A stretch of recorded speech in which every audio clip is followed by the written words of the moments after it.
I like lore in video games, it's simple as that. Hence, one of my favourite games of all time for this reason alone is Diablo. Rich art, compelling characters, and oceans of snippets that add up to make one of the best stories I've experienced so far. The Diablo lore is one of the best lores there is. Again, this is an opinion. So you can sort of see why I don't like that Paladins doesn't have its own lore. The developers have hinted that they will release lore anytime soon. To which I say, if Hi-Rez you're watching this, please stop using Valve time. Another thing that is triggering is that there are tons of Easter eggs hidden in the game, which can be used to confirm some things. So combining too much time spent in custom lobbies, my love for good lore, and the free time I get from my uni work, let's theorize some lore. See, that's the key part here, theorize. Once Hi-Rez releases lore, which I'm sure they will eventually, no matter how late, then it's completely possible that this video is 100% wrong. We could get some facts right, however, or in the rare case, we could get everything right. So anyways, remember this is made from the evidence that is open to us and well, we're theorizing. This being the first lore video, we need an exciting topic. Something edgy. Something that has already people asking questions. So in this video, we talk about Androxus the Godslayer. I mean, you know what the topic is, it's in the title. So, which god did Androxus kill to be granted the title of Godslayer? Short answer, Nyx. Long answer, let's dive right in. Before all of you start commenting everywhere that it's not Nyx, it's Sylvanus, let me tell you, you're all wrong. Why can I say this so confidently? Well, for starter, the lore says so.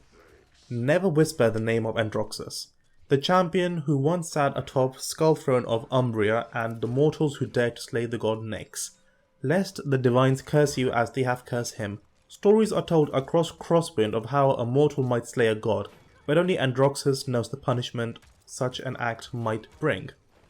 So yeah, Nyx died, and we also know a few things. For starters, the world of Paladins is called Crosswind, and there is a part in Crosswind called Umbria. Maybe the new test map, Dark Crossing, is Umbria, who knows? But now you're asking, does only this one piece of literature really mean that Sylvanus is dead? I hope so, but if you must, let's take a look at more evidence. Using the game's VGS system, there are champion-specific lines which they say once they kill someone. Not everyone covers everyone, but some cover some.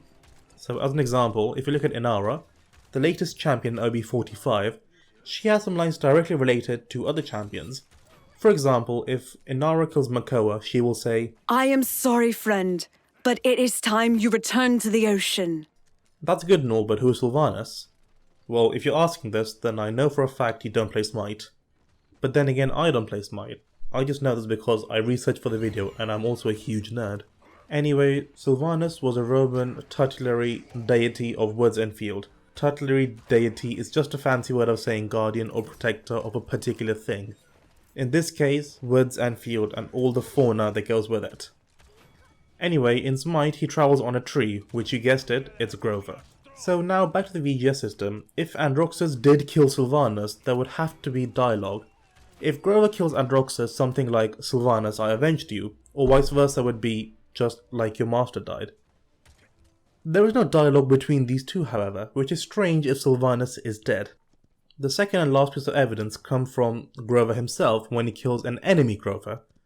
He says, "Oh, run home to Sylvanus." Also the fact when Grover loses, he says, "This is all Sylvanus' fault." Suffice to say, Sylvanus is still alive. Why is Grover separate from him? Well, that's better explained in another video, as this one focuses on Androxus. If you want me to do it, then do let me know in comments, Twitter, Discord, and give the video likes as well. Now I hear you saying, I play Smite and there is no god called Nyx. Well, the answer to that is yes and no. Nyx is not in Smite, you are correct there, but Nox is. Wait, what? Well, that's the fun part. You see, Nox is Roman while Nyx is Greek. Is this important, however? It's very important because Roman culture came after the Greeks, 1,000 or years more, and there's no secret that Romans used a lot of the Greek gods as their own. Well, what does this mean for us? Seeing how Nox and Nyx are counterparts, we can safely use Nox as our model for Nyx.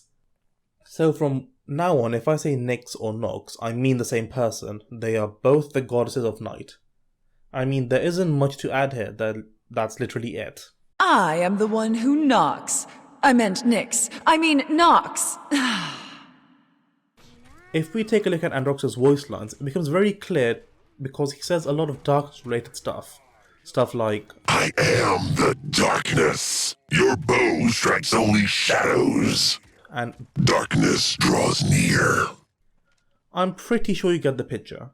One thing to note, however, is that Androxus being healed will say stuff like, The curse is held at bay. when he survives on low health, he will say, The curse grows. and if he ultimately dies, he will say. I return to the shadows. To add on top of that, he says even more lines when you win or lose a game. So when you win, he will say, Darkness falls. but when you lose, he says. We fed the darkness. One final piece on the VGA system that he says some questionable things as well. We're all used to looking at Androxus as the bad guy, again relatively. Doesn't mean he is, but most people currently do because of his horns, guns, and the title Godslayer. So it's weird for him to say, You think darkness is your ally? almost as if he's been tricked. Most of you might have also pressed VEJ in-game, which brings up the jokes. One of them happens to be, There is a light at the end of the tunnel. Now go toward it. remember what he says when he dies, I return to the shadows.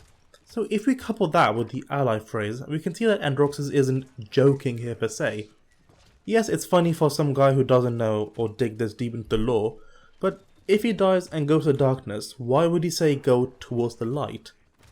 Again, it's probably me just overthinking this, but then there are some inconsistencies to his voice pack. Now let's shift our main focus on his arm, mainly his cursed arm.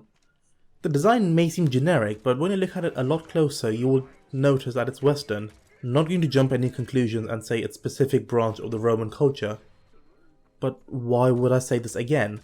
Because every single culture has a different design. Indians have a different one, Chinese have a different one, and even South American have a distinct style. So it's safe to assume Androxus killed a Western god. I mean, just imagine how silly would it sound if he killed Kali or Hun bats. So there you have it, Androxus killed Nyx, or Nox, and is now known as the Godslayer. Yet many questions remain unanswered. Firstly, what was Nyx doing in Crosswind for the first place? Where is Sylvanus? Why is everyone fighting? And most importantly, why is Drybear so devilishly good looking? So if you like this video lore and want to see more of it, do let me know. I've discovered a lot of things and there's only so much I can show in one video. Like this video, and if you want to see more videos like this, subscribe as well. Till then, champions, I will see you all in the realm.